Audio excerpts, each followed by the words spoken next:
आज के स्वाध्याय का क्रम हम गुरुदेव की पुस्तक हमारी वसीयत और विरासत से करेंगे।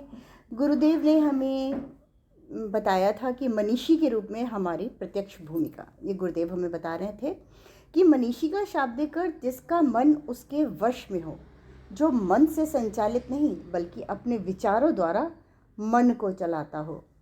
गुरुदेव ने बताया था कि आज संपादक, बुद्धिजीवी, लेखक, अन्वेषक, प्रतिभाशाली, वैज्ञानिक तो बहुत हैं, पर वे मनीषी नहीं हैं। आज जितना साहित्य विश्व भर में छपता है, उसे देखकर ऐसा लगता है कि मनीषी बड़े हैं और पढ़ने वाले भी बड़े हैं, लेकिन लेखक की कलम कुत्सा भड़काने में निमग्न रहती है एवं उस साहित्य को पढ़कर संतुष्टि पाने वालों की भी संख्या बहुत ज़्यादा बड़ी है। द्वेष, कलह, नस्लवाद, व्यापक नरसंहार जैसे कार्यों को बढ़ाने में बुद्धिमानों ने ही महत्वपूर्ण भूमिका निभाई है। बेसिकली वही साहित्य के रूप में जनमानस को वो सब परोस रहे हैं एक तरह से। यदि वे सन्मार्गी होते, सत साहित्य रचा होता, तो समाज को समर्थ संपन्न राष्ट्र बनाने में कितना बड़ा योगदान कर सकते थे। आगे गुरुदेव बताते हैं, कार्ल मार्क्स ने सारे अभावों में जीवन जीते हुए अर्थशास्त्र रूपी ऐसे दर्शन को जन्म दिया जिसने समाज में क्रांति ला दी। पूंजीवादी किले ढहते चले गए एवं साम्राज्यवाद 2/3 धरती से समाप्त हो गया। दास कैपिटल रूपी इस रचना ने एक नवयुग का शुभ आरंभ किया, जिसमें श्रमिकों को अपने अधिकार मिले एवं पूंजी के समान वितरण का वह अध्याय खुला जिससे करोड़ों व्यक्तियों को सुख चैन की स्वावलंबन प्रधान जिंदगी जी सकने की स्वतंत्रता मिली। रूसों ने जिस प्रजातंत्र की नींव डाली थी, उपनिवेशवाद एवं साम्राज्यवाद के पक्षधर शोषकों की रीति नीति ही उसकी प्रेरणादायक स्रोत होते।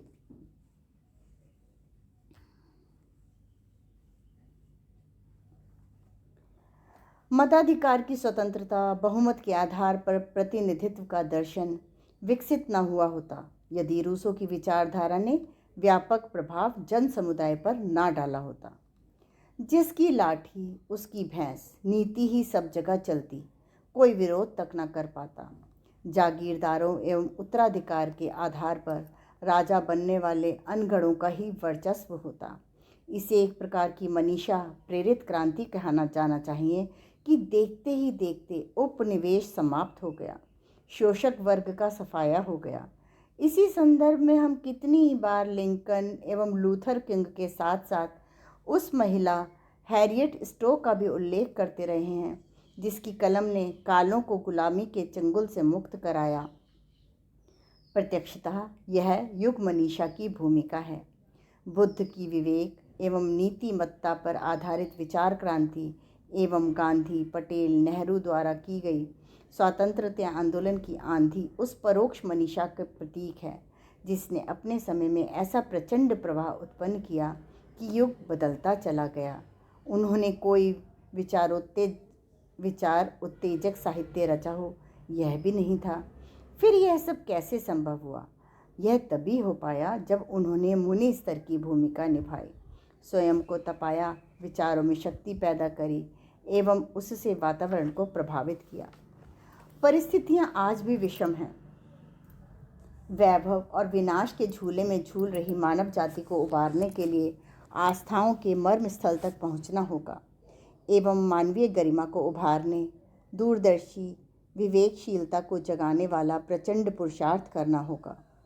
साधन इस कार्य में कोई योगदान दे सकता है, यह सोचना भ्रांतिपूर्ण है। दुर्बल आस्था अंतराल को तत्व दर्शन और साधना प्रयोग के उर्वरक की आवश्यकता है। अध्यात्मवेत्ता इस मरुस्थल की देखभाल करने की जिम्मेदारी अपने ऊपर लेते और समय समय पर संव्याप्त भ्रांतियों से मानवता को उबारते हैं। अध्यात्म की शक्ति विज्ञान से भी बड़ी है। अध्यात्म ही व्यक्ति के अंतराल में विकृतियों के माहौल से लड़ सकने और निरस्त कर सकने में सक्षम तत्वों की प्रतिष्ठापना करता है। हमने व्यक्तित्वों में पवित्रता और प्रखरता का समावेश करने के लिए मनीषा को ही अपना माध्यम बनाया और उज्जवल भविष्य का सपना देखा है।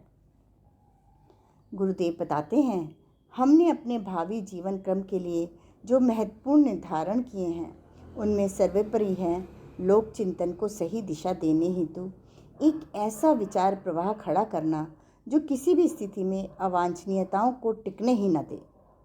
आज जन समुदाय के मन मस्तिष्क में जो दुर्गति घुस पड़ी है, उसी की परिणति ऐसी परिस्थितियों के रूप में नज़र आती है जिन्हें जटिल और भयावह समझा जा सकता है। ऐसे वातावरण को बदलने के लिए व्यास की तरह, बुद्ध, गांधी, कार्ल मार्क्स की तरह, मार्टिन लूथर, अरविंद, महर्षि रमन की तरह भूमिका निभाने वाले मुनि और ऋषि के युग्म की आवश्यकता है, जो प्रत्यक्ष एवं परोक्ष प्रयासों द्वारा विचार क्रांति का प्रयोजन पूरा कर सकें। यह पुरुषार्थ अंतः क्षेत्र की प्रचंड तप साधना के द्वारा ही संभव हो सकता है। इसका प्रत्यक्ष रूप युग मनीषा का हो सकता है, जो शक्ति द्वारा उत्कृष्ट स्तर का साहित्य रच सके, जिसे युगांतरकारी भी कहा जा सकता है। अखंड ज्योति के माध्यम से जो संकल्प हमने आज से लगभग 70 वर्ष पूर्व लिया था, उसे अनवरत निभाते रहने का हमारा नैतिक दायित्व है। युग ऋषि की भूमिका अपने परोक्ष रूप में निभाते हुए उन अनुसंधानों की पृष्ठभूमि बनाने का हमारा मन था, जो वैज्ञानिक अध्यात्म का प्रत्यक्ष रूप इस तर्क, तथ्य, प्रमाणों को आधार मानने वाले समुदाय के समक्ष रख सकें। आज चल रहे वैज्ञानिक अनुसंधान यदि उनसे कुछ दिशा लेकर सही मार्ग पर चल सके तो हमारा प्रयास सफल माना जाएगा। आत्म अनुसंधान के लिए अन्वेषण कार्य किस प्रकार चलना चाहिए, साधना उपासना का वैज्ञानिक आधार क्या है, मनः शक्तियों के विकास में साधना उपचार किस प्रकार सहायक सिद्ध होते हैं, ऋषिकालीन आयुर्विज्ञान का पुनर्जीवन कर शारीरिक एवं मानसिक स्वास्थ्य को कैसे अक्षुण्ण बनाया जा सकता है, गायत्री की शब्द शक्ति एवं यज्ञाग्नि की ऊर्जा कैसे व्यक्तित्व को सामर्थ्यवान एवं पवित्र तथा काया को जीवनी शक्ति संपन्न बनाकर प्रतिकूलताओं से जूझने में समर्थ बना सकती है। ज्योतिर्विज्ञान के चिर पुरातन प्रयोगों के माध्यम से आज के परिप्रेक्ष्य में मानव समुदाय को कैसे लाभान्वित किया जा सकता है, ऐसे अनेकानेक पक्षों को हमने अर्थविवेदीय ऋषि परंपरा के अंतर्गत अपने शोध प्रयासों में अभिनव रूप में प्रस्तुत कर दिया है। हमने उनका शुभारंभ कर बुद्धिजीवी समुदाय को एक ऐसी दिशा दी और आधार खड़ा किया है कि परोक्ष रूप में हम उसे सतत पोषण देते रहेंगे। सारे वैज्ञानिक समुदाय का चिंतन इस दिशा में चल पड़े, आत्मिकी के अनुसंधान में अपनी प्रज्ञा नियोजित कर वे स्वयं को धन्य बना सकें, ऐसा हमारा प्रयास रहेगा। सारी मानव जाति को अपनी मनीषा के द्वारा शोध अनुसंधान के निष्कर्षों के माध्यम से लाभान्वित करने का हमारा संकल्प सूक्ष्मीकरण तपश्चर्या की स्थिति में और भी प्रखर रूप ले रहा है। इसकी परिणतियाँ आने वाला समय बताएगा। गुरुदेव आगे बताते हैं, विनाश नहीं सृजन हमारा भविष्य कथन। अगला समय संकटों से भरा पूरा है। इस बात को विभिन्न मूर्धन्यों ने अपने अपने दृष्टिकोण के अनुसार विभिन्न प्रकार से जोरदार शब्दों में कहा। ईसाई धर्म ग्रंथ बाइबल में जिस 7 टाइम्स में प्रलय काल जैसी विपत्ति आने का उल्लेख किया गया है, उसका ठीक समय यही है। इस्लाम धर्म में 14वीं सदी के महान संकट का उल्लेख है। भविष्य पुराण में इन्हीं दिनों महती विपत्ति टूट पड़ने का संकेत है। सिखों के गुरु ग्रंथ साहिब में भी ऐसी ही अनेक भविष्यवाणियां हैं। कवि सूरदास ने भी इन्हीं दिनों विपत्ति आने का इशारा किया था। मिस्र के पिरामिडों में भी ऐसे ही शिलालेख पाए गए हैं। अनेक भारतीय भविष्यवक्ताओं ने इन दिनों भयंकर उथल पुथल के कारण आध्यात्म आधार पर तथा दृश्य गणित ज्योतिष के आधार पर ऐसी ही संभावनाएं व्यक्त की हैं।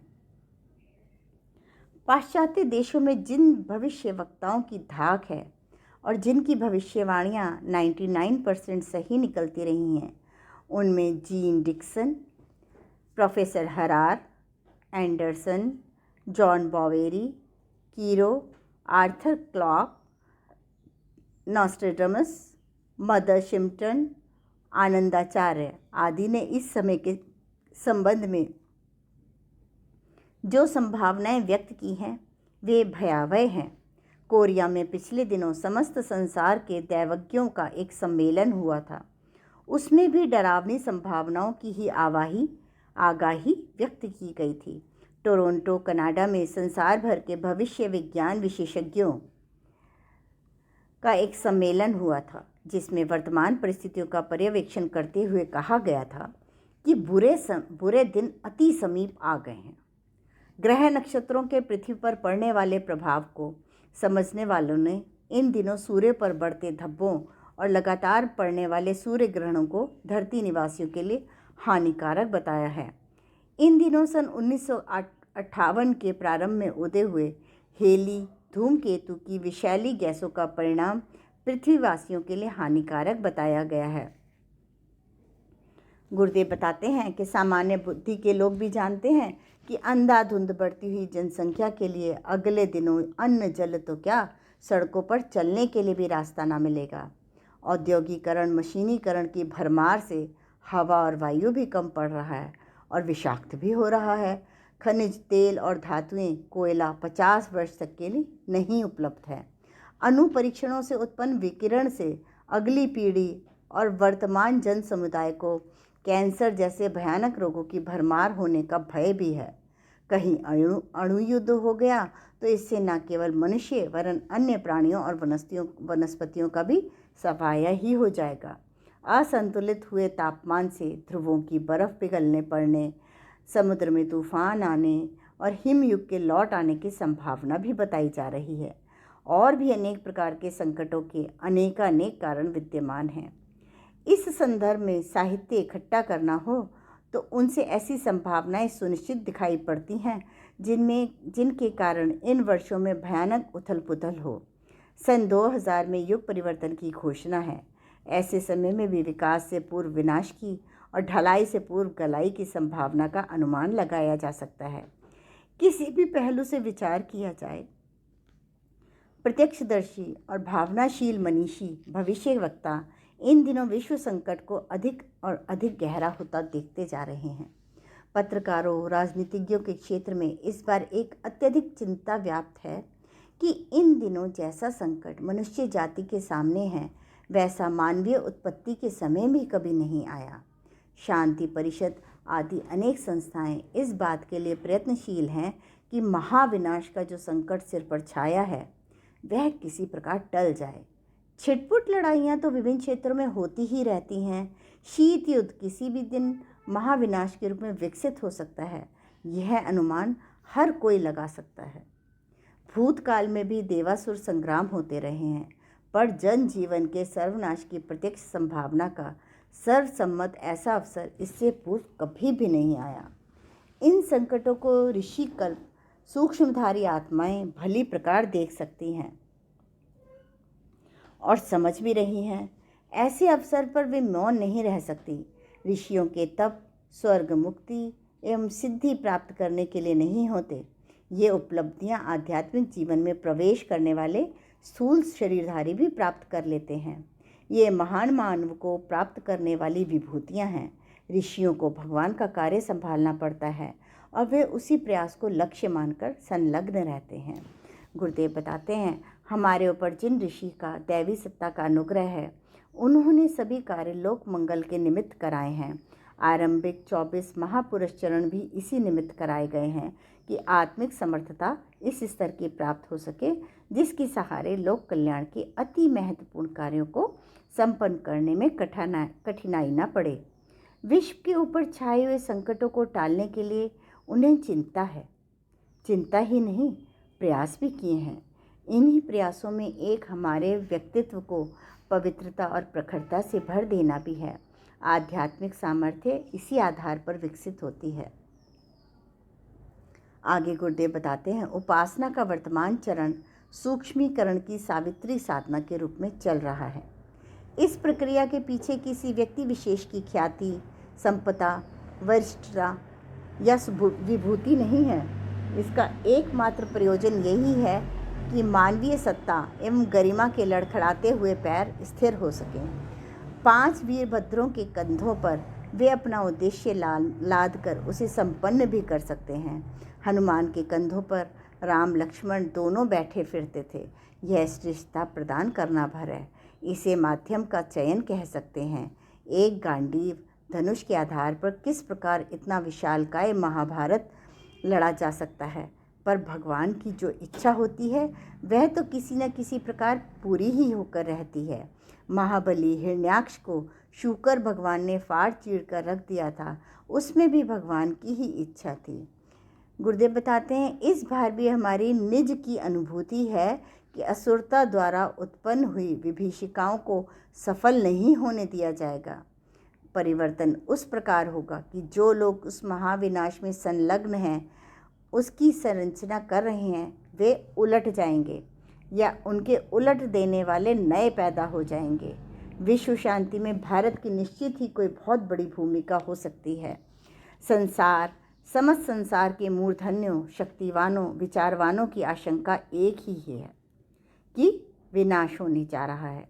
हमारा अकेले का कथन यह है कि उल्टे को उलटकर ही सीधा किया जाएगा। हमारे भविष्य कथन को अभी भी बड़ी गंभीरता पूर्वक समझ लिया जाए।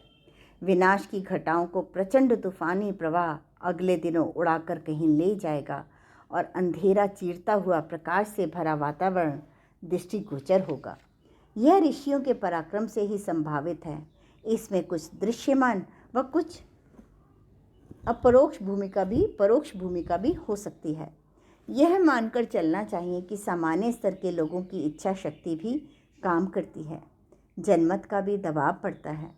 जिन लोगों के हाथों इन दिनों विश्व की परिस्थितियां बिगाड़ने की क्षमता है, इसका दबाव हर प्रभावशाली क्षेत्र के समर्थ व्यक्तियों पर पड़ेगा। उन्हें जागृत लोकमत के सामने झुकना ही पड़ेगा। लोकमत को जागृत करने का अभियान प्रज्ञा आंदोलन द्वारा चल रहा है। यह क्रमशः बढ़ता और सशक्त होता चला जाएगा। इसका दबाव हर प्रभावशाली क्षेत्र के समर्थ व्यक्तियों पर पड़ेगा। उनका मन बदलेगा कि उनके अपने कौशल चातुर्य को विनाश की योजनाएं बनाने की अपेक्षा विकास के निमित्त लगाना चाहिए। प्रतिभा एक महान शक्ति है। वह जिधर भी अग्रसर होती है उधर ही चमत्कार प्रस्तुत करती है। वर्तमान समस्याएं एक दूसरे से गुथी हुई हैं। एक से दूसरी का घनिष्ठ संबंध है। चाहे वह पर्यावरण हो अथवा युद्ध सामग्री का जमाव, या बढ़ती हुई अनीति दुराचार हो, या अकाल महामारी जैसी दैवीय आपदाएं, एक को सुलझा लिया जाए और बाकी सब उलझी पड़ी रहें तो ऐसा तो हो ही नहीं सकता। समाधान एक मुश्त खोजने पड़ेंगे और यदि इच्छा सच्ची है तो उनके हल निकल कर ही रहेंगे। गुरुदेव बताते हैं, शक्तियों में दो ही प्रमुख हैं। इन्हीं के माध्यम से कुछ बनता है या बिगड़ता है। एक शस्त्र बल, धन बल, दूसरा बुद्धि बल और संगठन बल। पिछले बहुत समय से शस्त्र बल और धन बल के आधार पर मनुष्य को गिराया और अनुचित रीति से दबाया है और जो मन में आया सो कराया जाता रहा है। यह दानवी शक्ति है। अगले दिनों दैवी शक्ति को आगे आना है और बुद्धि बल और संगठन बल का प्रभाव अनुभव कराना है। सही दिशा में चलने पर यह दैवी सामर्थ्य क्या कुछ दिखा सकती है, इसकी अनुभूति सबको करानी है। न्याय की प्रतिष्ठा हो, नीति को सब ओर से मान्यता मिले, सब लोग हिल मिलकर मिल बांट कर खाएं। इस सिद्धांत को जन भावना द्वारा सच्चे मन से स्वीकारा जाए तो दिशा मिलेगी, उपाय सूझेंगे, उनकी योजनाएं बनेंगी, प्रयास चलेंगे और अंततः लक्ष्य तक पहुंचने का उपाय बन ही जाएगा। आत्मवत् सर्वभूतेषु और वसुधैव कुटुंबकम, ये दो ही सिद्धांत ऐसे हैं जिन्हें अपना लिए जाने के उपरांत तत्काल यह सूझ पड़ेगा कि इन दिनों किन अवांछनीयताओं को अपनाया गया है और उन्हें छोड़ने के लिए क्या साहस अपनाना पड़ेगा, किस स्तर का संघर्ष करना पड़ेगा। मनुष्य के सामर्थ्य अपार है। वह जिसे करने की ठान ले और औचित्य के आधार पर अपना ले तो कोई कठिन कार्य ऐसा नहीं है जिसे वह पूरा ना कर सके। अगले दिनों एक विश्व, एक भाषा, एक धर्म, एक संस्कृति का प्रावधान बनने जा रहा है। लिंग, जाति, वर्ग और धन के आधार पर बढ़ती जाने वाली विषमता का अंत समय अब निकट आ रहा है। इसके लिए जो कुछ भी करना आवश्यक है वह सूझेगा भी और विचारशील लोगों के द्वारा पराक्रम पूर्वक किया भी जाएगा। यह समय अब निकट है, इसकी हम सब उत्सुकता से प्रतीक्षा भी कर रहे हैं। गुरुदेव आगे बताते हैं, जीवन के उत्तरार्ध के कुछ महत्वपूर्ण निर्णायक निर्धारण। इसमें गुरुदेव बताते हैं कि बड़ी और कड़ी परीक्षा में उत्तीर्ण होने पर ही किसी की महिमा गरिमा का पता चलता है। प्रतिस्पर्धाओं में उत्तीर्ण होने पर ही पदाधिकारी बना जा सकता है। जो खेलों में बाजी मारते हैं वे ही पुरस्कार पाते हैं। खरे सोने की पहचान अग्नि में तपाने और कसौटी पर कसने पे ही होती है। हीरा इसीलिए कीमती माना जाता है कि वह साधारण आरी या रेती से नहीं कटता। मोर्चे फतह करके लौटने वाला सेनापति ही सम्मान पाते हैं और विजयश्री का वरण कर लेते हैं। चुनौतियां स्वीकार करने वाला ही साहसी कहलाता है। उन्हें अपनी वरिष्ठता भयानक कठिनाइयों को पार करके ही सिद्ध करनी पड़ती है। योगी तपस्वी जानबूझकर कष्ट साध्य प्रक्रिया अपनाते हैं। कृष्ण की गरिमा को जिन्होंने जाना वे दुर्दांत उन्हें बर्बाद करने के लिए आरंभ से ही अपनी आक्रामकता का प्रदर्शन करते रहे। वकासुर, अघासुर, कालियासर, कंस आदि अनेकों के आघातों का सामना करना पड़ा। पूतना तो जन्म के समय ही विष देने आ गई थी। आगे भी जीवन भर उन्हें संघर्षों का सामना करना पड़ा। मानवता का मार्ग ऐसा ही है जिस पर चलने और बढ़ने वालों को पग पग पर खतरे उठाने पड़ते हैं। दधीची, भगीरथ, हरिश्चंद्र और मोरध्वज आदि की महिमा उनके तप और त्याग के कारण ही उजागर हुई। भगवान जी से सच्चे मन से प्यार करते हैं, उसे अग्नि परीक्षाओं से होकर गुजारते ही हैं। भगवान का प्यार बाजीगरी जैसे चमत्कार देखने दिखाने के लिए नहीं होता। मनोकामनाओं की पूर्ति विवाह नहीं होती। हमारे निजी जीवन में भगवान कृपा निरंतर उतरती है। 24 लक्ष के 24 महापुरुष चरण करने का अत्यंत कठोर साधना कर्म उन्हीं दिनों से लाद दिया गया जब दूध मोही किशोरावस्था भी पूरी ना हो पाई थी। उसके बाद संगठन, साहित्य, जेल, परामर्श के एक से बढ़कर एक कठिन काम सौंपे गए। साथ ही जांचा जाता रहा कि जो किया गया वह स्तर के अनुरूप बन पड़ा है या नहीं। बड़ी प्रवंचना के सहारे संसारी ख्याति अर्जित करने की विडंबना तो नहीं रचाई गई। आद्य शक्ति गायत्री को युग शक्ति के रूप में विकसित और विस्तृत करने के दायित्व को सौंपकर यह जान लिया गया कि एक बीज ने अपने को गलाकर नए 24 लाख सहयोगी समर्थक किस प्रकार बना लिए। उनके द्वारा 2400 प्रज्ञापीठें विनिर्मित कराने से लेकर सतयुगी वातावरण बनाने और प्रयोग परीक्षाओं की श्रृंखला अद्भुत अनुपम स्तर तक की बना लेने में आत्मसमर्पण ही एकमात्र आधारभूत कारण रहा। सस्ता ईंधन जब ज्वलंत ज्वाला बनकर धधकता है तो इसका कारण ईंधन का अग्नि में समर्पित हो जाना ही माना जा सकता है। अब जबकि 75 वर्षों में से प्रत्येक को इसी प्रकार तपते तपते बिता लिया तो एक बड़ी कसौटी सिर पर लदी।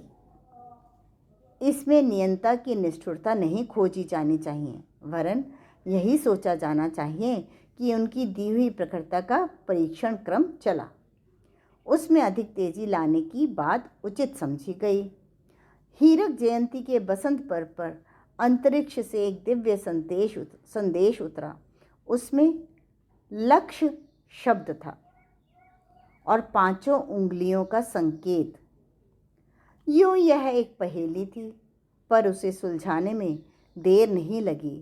प्रजापति ने देव, दानव और मानवों का मार्गदर्शन करते हुए उन्हें एक शब्द का उपदेश दिया था। तीनों चतुर थे। उन्होंने संकेत का सही अर्थ अपनी स्थिति और आवश्यकता के अनुसार निकाल लिया गया। कहा गया था मतलब जिस शब्द का संकेत दिया गया था वो शब्द था देवताओं ने दया, दैत्यों ने दमन और मानवों ने दान के रूप में इस संकेत का भाष्य किया, जो सर्वथा उचित था। एक एक लाख की 5 श्रृंखलाएं सजाने का संकेत हुआ। इसका तात्पर्य है कि कली से कमल की तरह खिल पड़ना। अब हमें इस जन्म की पूर्णाहुति में 5 हव्य सम्मिलित करने पड़ेंगे। वे इस प्रकार हैं। पहला, 1 लाख कुंडों का गायत्री यज्ञ। दूसरा, 1 लाख युग सृजिताओं को उभारना और शक्तिशाली प्रशिक्षण देना। तीसरा, 1 लाख अशोक वृक्षों का आरोपण करना। चौथा, 1 लाख ग्राम तीर्थों की स्थापना करना। पांचवा, 1 लाख वर्ष का समय दान संचय। यूं ये पांचों कार्य एक से एक कठिन प्रतीत होते हैं और सामान्य मनुष्य की शक्ति से बाहर, किंतु वस्तुतः ऐसा नहीं है। वे संभव भी हैं और सरल भी हैं। आश्चर्य इतना भर है कि देखने वाले उसे अद्भुत और अनुपम कहने लगे।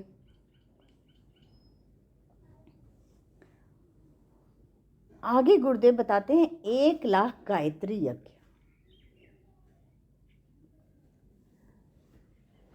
इसमें गुरुदेव बताते हैं कि वरिष्ठ प्रज्ञा पुत्रों में से प्रत्येक को अपना जन्मदिन उत्सव अपने आंगन में मनाना होगा। उसमें एक छोटी चौकोर वेदी बनाकर गायत्री मंत्र की 108 आहुतियाँ तो देनी ही होंगी। इसके साथ ही समयदान, अंशदान की प्रतिज्ञा को भी निभाते रहने की शपथ लेनी होगी। अभ्यास में समाये हुए दुर्गुणों में से कम एक को छोड़ना तथा सत प्रवृत्ति संवर्धन के लिए न्यूनतम 1 कदम उठाना होगा। इस प्रकार अंशदान से झोला पुस्तकालय चलने लगेगा। शिक्षितों को युग साहित्य पढ़ने और अशिक्षितों को सुनाने की विधि व्यवस्था भी चल पड़ेगी। अपनी कमाई का एक अंश परमार्थ प्रयोजनों में लगाते रहने से वे सभी प्रायः चल पड़ेंगे जिनके लिए प्रज्ञा मिशन द्वारा सभी प्रज्ञा संस्थानों को प्रोत्साहित किया जा रहा है। हर गायत्री यज्ञ के साथ ज्ञान यज्ञ जुड़ा हुआ है। कुटुंबी, संबंधी, मित्र, पड़ोसी आदि को अधिक संख्या में इस अवसर पर बुलाना चाहिए। इस अवसर पर ज्ञान यज्ञ के रूप में सुगम संगीत के अनुरूप प्रवचन करने की व्यवस्था बनाई जानी चाहिए। यज्ञ वेदी का मंडप सूझबूझ और उपलब्ध सामग्री से सजाया जा सकता है। वेदी को लीपा पोती जाए, चौक पूर कर सजाया जाए तो वह देखने में ही सहज आकर्षक बन जाती है। एक स्थान पर 1 लाख कुंड का यज्ञ करने से उसका प्रभाव सीमित क्षेत्र में रहेगा, किंतु यदि 1 लाख घरों में 1 लाख इंटू 108 लगभग 1 करोड़ आहुतियों का यज्ञ हो जाएगा। तो हर एक घर में यज्ञ करने पर 1 लाख घरों में यज्ञ करेंगे, 108 आहुतियाँ उसमें अर्पित की जाएंगी। तो इस तरह लगभग 1 करोड़ आहुतियों का गुरुदेव बता रहे हैं कि यज्ञ हो जाएगा। बट उसको भी वो यह बता रहे हैं कि यह न्यूनतम है। इससे अधिक हो सके तो आहुतियों की संख्या 240 तक बढ़ाई जा सकती है। आतिथ्य में कुछ भी करने की मनाही है, इसीलिए हर गरीब अमीर के लिए यह सुलभ है। महत्व को देखते हुए छोटी सी प्रक्रिया महान सत्परिणाम उत्पन्न करने में समर्थ हो सकती है। युग संधि सन 2000 तक है। अभी उसमें प्रायः 14 वर्ष हैं। तो ये गुरुदेव 2000 से 14 साल पहले की ये बात बता रहे हैं। तब उन्होंने हमें ये बताया था कि युग संधि सन 2000 तक है। अभी उसमें प्रायः 14 वर्ष हैं। हर साल इतने जन्मदिन भी मनाए जाते रहे तो 1 लाख कार्यकर्ताओं के जन्मदिन 1 लाख यज्ञ में होते रहेंगे। देखा देखी इसका विस्तार होता चले तो हर साल कई लाख यज्ञ, कई करोड़ आहुतियाँ भी हो सकती हैं। इससे वायुमंडल और वातावरण दोनों का संशोधन भी होगा। साथ ही जनमानस का परिष्कार करने वाली अनेक सत्प्रवृत्तियाँ इन अवसरों पर दिए गए अंशदान समयदान संकल्प के रूप के आधार पर सुविकसित होती चलेंगी। तो ये तो गुरुदेव ने जो 5 श्रृंखलाएं बताई थी उसमें पहली ये थी 1 लाख कुंडों का गायत्री यज्ञ। अब गुरुदेव बता रहे हैं 1 लाख को संजीवनी विद्या का प्रशिक्षण। इसमें गुरुदेव बताते हैं शांति कुंज की नई व्यवस्था इस प्रकार की जानी है जिसमें 500 आसानी से और 1000 ठूस ठूस कर नियमित रूप से शिक्षार्थियों का प्रशिक्षण होता रह सकता है।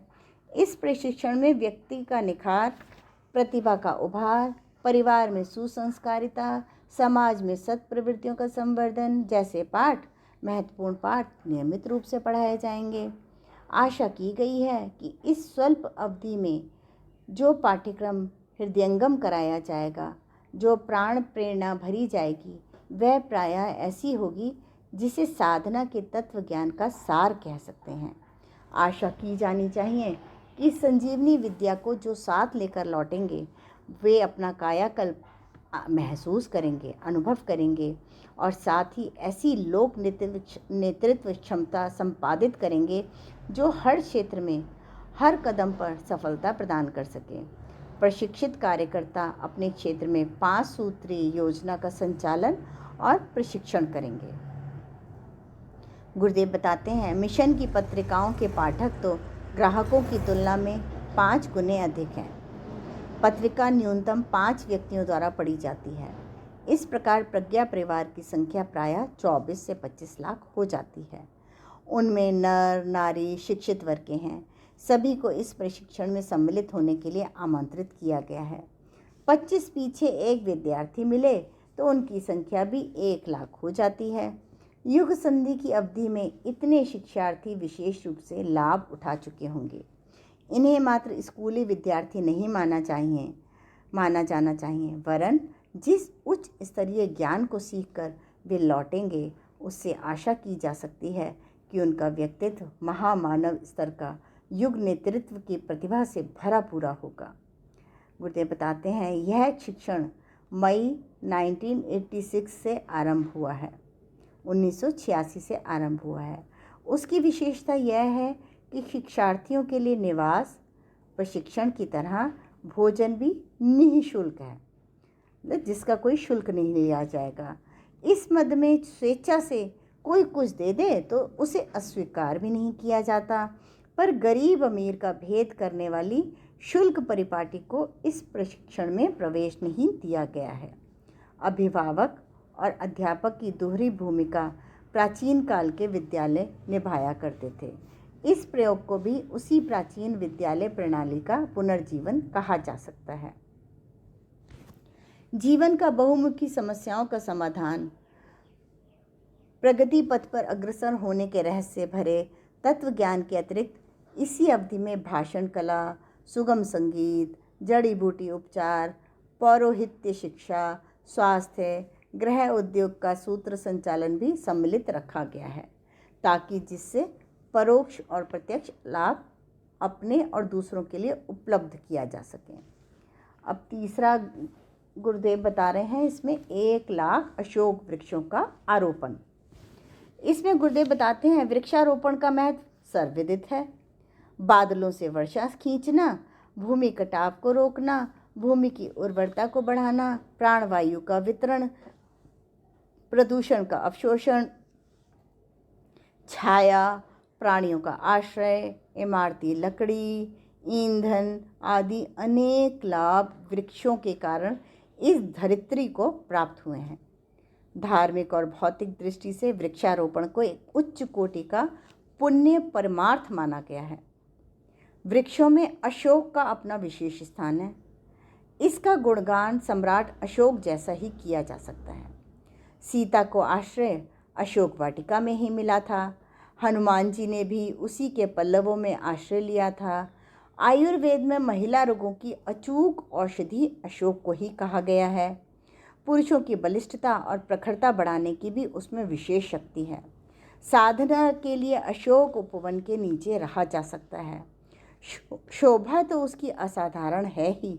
यदि अशोक के गुण सर्वसाधारण को समझाए जाएं तो हर घर का अशोक वाटिका बना सकना ना सही, पर घर आंगन अड़ोस पड़ोस में उसके कुछ पेड़ तो लगाने और पोसने में समर्थ तो वे हो ही सकते हैं।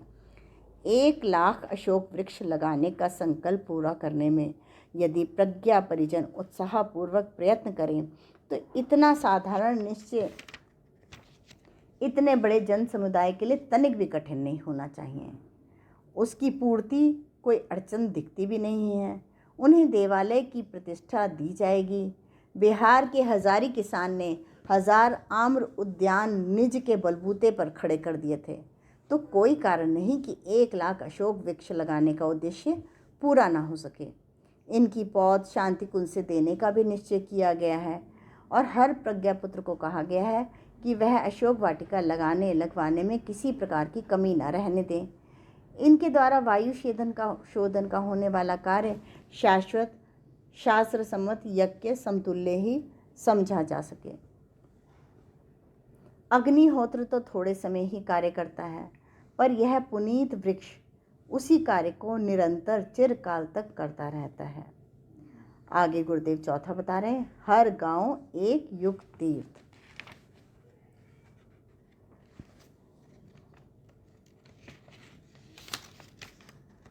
हर गांव एक युग तीर्थ मतलब जिसमें गुरुदेव ने बताया था कि 1 लाख ग्राम तीर्थों की स्थापना। तो ये गुरुदेव इसमें बता रहे हैं कि जहाँ श्रेष्ठ कार्य होते रहते हैं उन स्थानों की अवार्चीन अथवा प्राचीन गतिविधियों को देखकर आदर्शवादी प्रेरणा प्राप्त होती रहती है। ऐसे स्थानों को तीर्थ कहते हैं। जिन दर्शनीय स्थानों की श्रद्धालु जन तीर्थ यात्रा करते हैं उन स्थानों एवं क्षेत्रों के साथ कोई ऐसा इतिहास जुड़ा है जिससे संयमशीलता, सेवा, भावना का स्वरूप प्रदर्शित होता है। प्रस्तुत तीर्थों में कभी ऋषि आश्रम रहे हैं, गुरुकुल आरण्यक चले हैं तथा परमार्थ संबंधी विविध कार्य होते रहे हैं। इन दिनों प्रख्यात तीर्थ थोड़े से ही हैं। वहाँ पर्यटकों की धक्का-पेल भरी रहती है।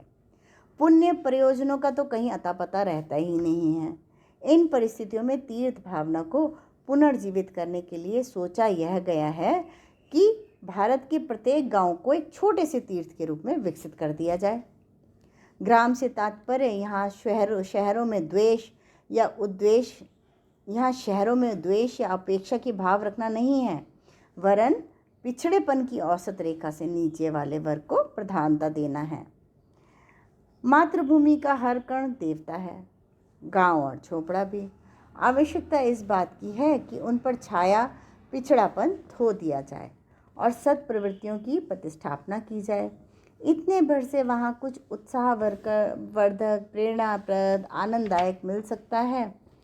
हर गांव एक तीर्थ योजना का उद्देश्य है ग्रामोत्थान, ग्राम सेवा, ग्राम विकास। इस प्रचलन के लिए घोर प्रयत्न किया जाए और उस परिश्रम को ग्राम देवता की पूजा माना जाए। यह तीर्थ स्थापना हुई जिसे स्थानीय निवासी और बाहर के सेवाभावी उद्बोधनकर्ता मिलजुल कर पूरा कर सकते हैं। पिछड़ेपन के हर पक्ष से जूझने और प्रगति के हर पहलू को उजागर करने के लिए आवश्यकता है कि गांव की सार्थक पद यात्रा की जाए, जनसंपर्क साधा जाए, युग चेतना का अलख जगाया जाए। हर गांव को एक तीर्थ के रूप में विकसित करने के लिए तीर्थ यात्रा टोलियां निकालने की योजना है। पद यात्रा को साइकिल यात्रा के रूप में मान्यता दी गई है। 4 साइकिल सवारों का एक जत्था पीले वस्त्र धारण किए, गले में पीला झोला लटकाए, साइकिलों पर पीले रंग के कमंडल टांगे प्रवास चक्र पर निकलेगा। यह प्रवास न्यूनतम 1 सप्ताह का, 10 दिन के, 15 दिन के या अधिक से अधिक 1 माह के होंगे, जिनका निर्धारण पहले ही हो चुका होगा। यात्रा जहाँ से आरंभ होगी, एक गोल चक्र पूरा करती हुई वहीं पर समाप्त हो जाएगी। प्रातःकाल जल पान करके टोली निकलेगी।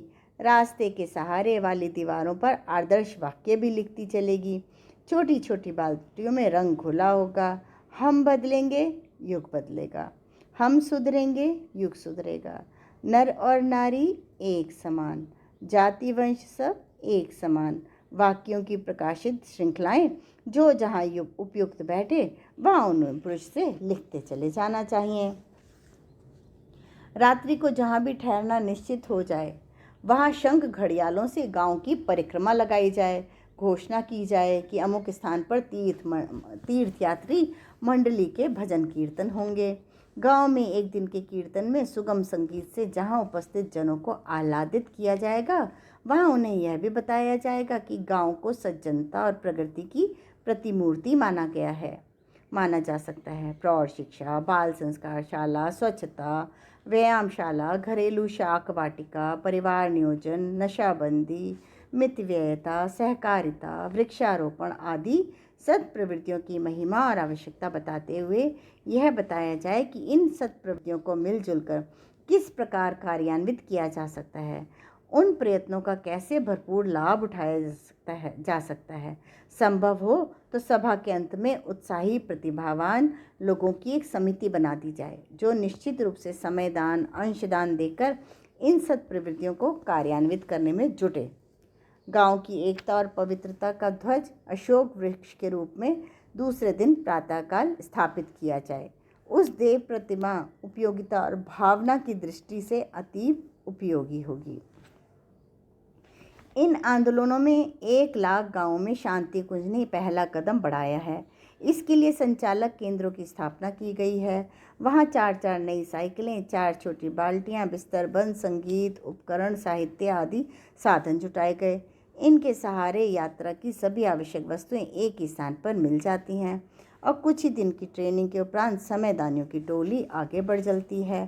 कार्यक्रम की सफलता तभी सोची जाएगी जब कम से कम एक नैतिक सदस्य उस गांव में बने और समयदान और अंशदान नियमित रूप से देते हुए झोला पुस्तकालय चलाने लगें।